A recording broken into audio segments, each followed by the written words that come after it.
こんにちは、兼業種のケンです。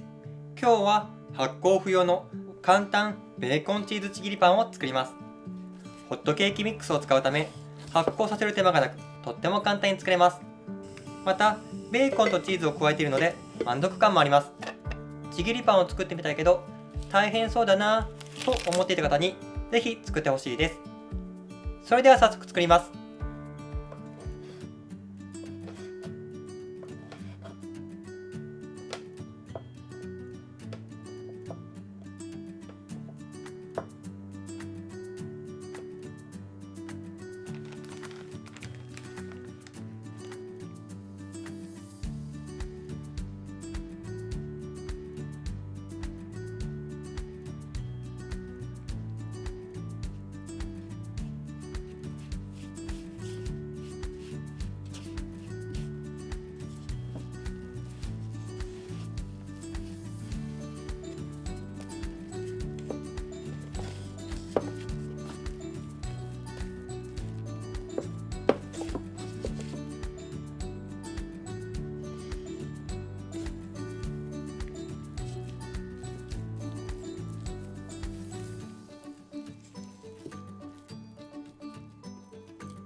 完成しました。ベーコンとチーズの美味しそうな匂いがします。それでは早速いただきます。ベーコンとチーズがたっぷり入ってて美味しそうです。それではね、いただきます。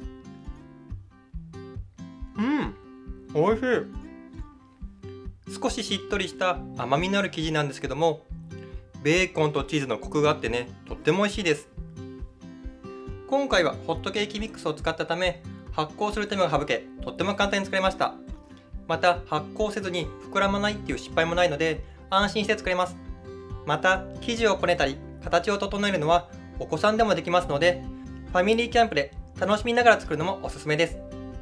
レシピはいつも通り下の概要欄にまとめてあります。ぜひ作ってみてください。最後までご視聴ありがとうございました。このチャンネルではキャンプ場でも簡単に作れる料理を紹介してます。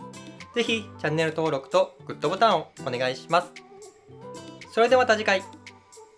バイバイ。